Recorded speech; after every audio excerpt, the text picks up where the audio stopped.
हमारे देश में एक सांसद की मासिक सैलरी 1 लाख रुपए है। यह हम स्पष्ट करना चाहते हैं कि ये सिर्फ हम आपको मासिक सैलरी बता रहे हैं, इसमें दूसरे भत्तों को हमने नहीं जोड़ा है। यानी 5 साल के अपने कार्यकाल में एक सांसद को 60 लाख रुपए सैलरी के रूप में मिलते हैं। अब ये सोचिए कि एक सांसद का काम क्या होता है।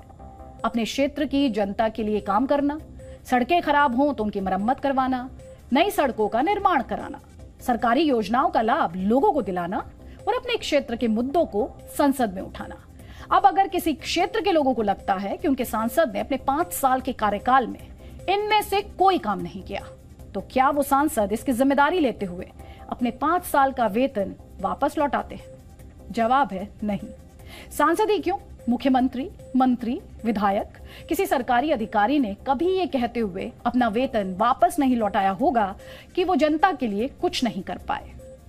लेकिन आज हम आपको बिहार से आई एक ऐसी खबर के बारे में बताना चाहते हैं जहां एक सरकारी कॉलेज में पढ़ाने वाले असिस्टेंट प्रोफेसर ने ये कहते हुए अपनी 2 साल और 9 महीने की सैलरी लौटा दी कि इस दौरान कॉलेज में उनसे कोई छात्र पढ़ने नहीं आया। इनका नाम है डॉक्टर ललन कुमार, जो बिहार के मुजफ्फरपुर में स्थित नीतीश्वर कॉलेज में हिंदी विषय के असिस्टेंट प्रोफेसर हैं। इस कॉलेज में 1100 छात्र छात्राओं का हिंदी विषय में नामांकन है, लेकिन कक्षा में इन छात्रों की उपस्थिति 0 रहती है। डॉक्टर ललन कुमार की इस कॉलेज में नियुक्ति 24 सितंबर 2019 को हुई थी, लेकिन जब वो कॉलेज में छात्रों को पढ़ाने के लिए आते थे तो इस दौरान वहां कोई नहीं होता था। ये सिलसिला 2 साल और 9 महीने तक चला।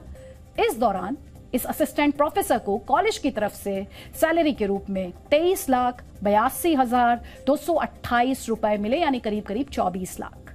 लेकिन जब डॉक्टर ललन कुमार को यह लगा कि उन्होंने इस दौरान किसी छात्र को पढ़ाया ही नहीं है, तो उन्होंने तय किया कि वो ये वेतन विश्वविद्यालय को वापस लौटा देंगे। इसके लिए वो बाबा साहेब भीमराव अंबेडकर बिहार विश्वविद्यालय के कुल सचिव के पास पहुंचे। उन्हें अपनी 2 साल 9 महीने की पूरी सैलरी यानी 23,82,228 रुपए वापस लौटा दिए।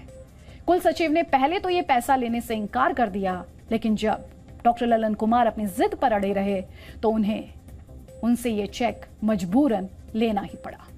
डॉक्टर ललन कुमार बिहार के वैशाली जिले के रहने वाले हैं और एक सामान्य किसान परिवार से आते हैं। उन्होंने दिल्ली विश्वविद्यालय से ग्रेजुएशन की डिग्री हासिल की है, फिर जेएनयू से पोस्ट ग्रेजुएट की पढ़ाई की है, बाद में दिल्ली विश्वविद्यालय से पीएचडी भी की है। डॉक्टर ललन कुमार को एकेडमिक एक्सीलेंस प्रेसिडेंट अवार्ड भी मिल चुका है, लेकिन बिहार के सरकारी कॉलेज में आने के बाद वो काफी निराश हुए।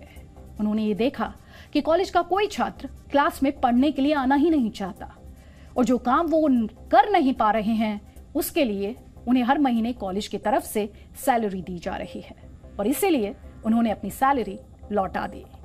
हालांकि अब वो चाहते हैं कि उनका ट्रांसफर किसी और कॉलेज में किया जाए ताकि वो छात्रों को पढ़ाकर अपनी जिम्मेदारी पूरी कर सके। सोचिए, क्या हमारे देश में कोई नेता ऐसा कर सकता है? हमारे चुनाव में किसी ना किसी क्षेत्र के लोग ये जरूर कहते हैं कि उनके विधायक या सांसद ने उनके लिए कोई काम नहीं किया। आप में से कई लोगों ने इसे महसूस भी किया होगा, लेकिन क्या कभी वो सांसद और विधायक अपना वेतन लौटाते हैं? वो ऐसा कभी नहीं करते।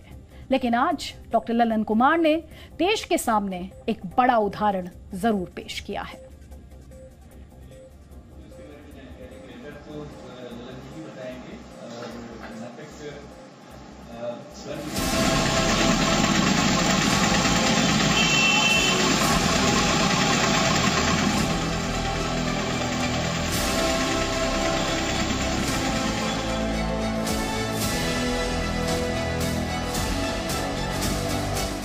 लाख की राशि वापस करने के पीछे रीजन क्या है? नैतिक तौर पर ग्राउंड है। इसमें कोई कोई ऐसा नहीं कि कोई बंदूक लेकर किसी गर्दन पर लगाया, ऐसा कुछ मुद्दा नहीं है। वो लेना चाहे ले सकते हैं, नहीं लेना चाहे तो नहीं ले सकते। हमें तो सिर्फ एक प्रपोजल, एक प्रस्ताव मैंने दिया हमको। ये कितने दिन की राशि है जो आप? ये 2 साल 9 महीने की है। इतना दिन आप वेट किए? आप तो वेट नहीं, मैं लगातार आवेदन दे रहा हूँ कि सर मेरी स्थिति ठीक नहीं है, यहाँ पर मैं यहाँ के काम से खुश नहीं हूँ, मेरे पास सारे प्रमाण है उस आवेदन के। लेकिन उन लोगों ने कहा ठीक है सर, विचार करते हैं और हर बार ट्रांसफर होता रहा इस मुद्दे पर। विश्वविद्यालय प्रशासन से आपने इस संबंध में बात किया? हाँ, विश्वविद्यालय प्रशासन से लगातार बात होती है। इन्होंने कहा कि आपका ट्रांसफर कमेटी की जब भी बैठेगी सबसे पहला फाइल आपका है, आपके फाइल पर किया जाएगा। लेकिन अभी तुरंत एमडीडी में ट्रांसफर हुआ आरसी कॉलेज सकरा से और मेरे फाइल को इन्होंने फिर से साइड कर दिया।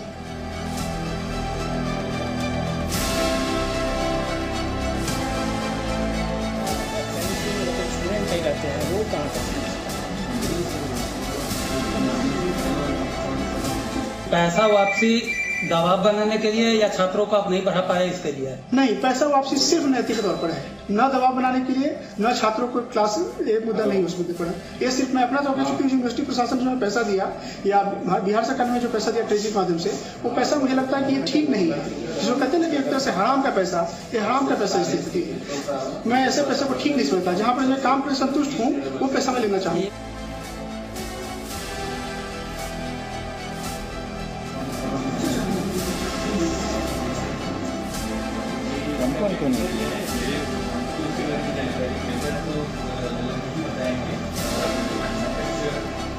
दरअसल ललित जी अपने स्थानांतरण के लिए प्रयास कर रहे हैं और इस संदर्भ में कल मुझे जानकारी मिली कि इस तरीके से कोई बात हुई है और पता चला कि वो पहले भी कई बार वो विश्वविद्यालय को आवेदन दे चुके हैं। उनकी मनोस्थिति ये है कि वो अपना ट्रांसफ़र पीजी डिपार्टमेंट में कराना चाहते हैं और ये कहते हैं कि उनकी जो योग्यता है वो पीजी के छात्रों को पढ़ाने के लिए ही है। इस महाविद्यालय में वो पिछले 2-2.5 साल से यहाँ पे काम कर रहे हैं और अच्छे शिक्षक के रूप में इनकी ख्याति है।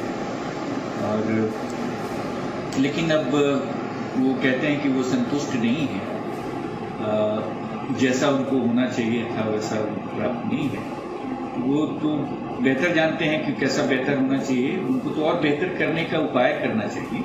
मेरा तो उनसे निवेदन है कि वो यहाँ इसी महाविद्यालय में रहें और इस महाविद्यालय के हिंदी विभाग को ऊंचाइयों पे ले जाए।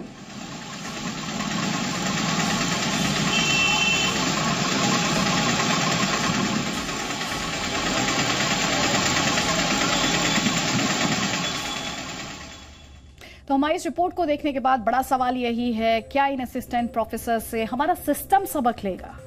लेकिन सिस्टम सबक कैसे लेगा? क्योंकि खुद आप अपने विधायकों और सांसदों की बात करें तो क्या कभी वो आपके पास आते हैं? अपना रिपोर्ट कार्ड कभी आपके सांसद और विधायक ने आपके सामने पेश किया है? कभी उनके द्वारा ये बताया गया है कि मैं आपके लिए ये काम कर पाया और इस क्षेत्र में मैं पूरे तरीके से नाकाम रहा? क्या कभी अपना लेखा जोखा नेताओं द्वारा दिया जाता है? और नेताओं की अगर बात करेंगे तो सबसे दिलचस्प बात तो ये है कि नेताओं की सैलरी बढ़ाने का काम नेताओं का ही है। बीते दिनों दिल्ली विधानसभा में विधायकों का भत्ता बढ़ाया गया, उनकी सैलरी बढ़ाई गई। तो ये अपने आप में नेता खुद ही जज हैं, जबकि उन्हें जनता के चुने हुए प्रतिनिधि वो हैं और उन्हें अपनी रिपोर्ट कार्ड जरूर पेश करनी चाहिए।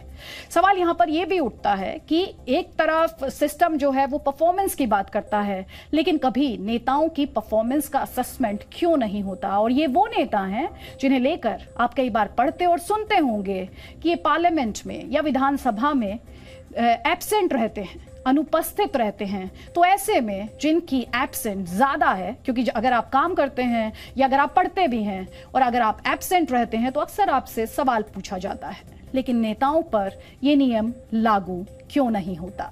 जब एक आम व्यक्ति की परफॉर्मेंस का असेसमेंट किया जाता है, जब एक छात्र का रिपोर्ट कार्ड तैयार किया जाता है, तो फिर नेताओं को इस फ्रंट पर डिस्काउंट कैसे दिया जा सकता है?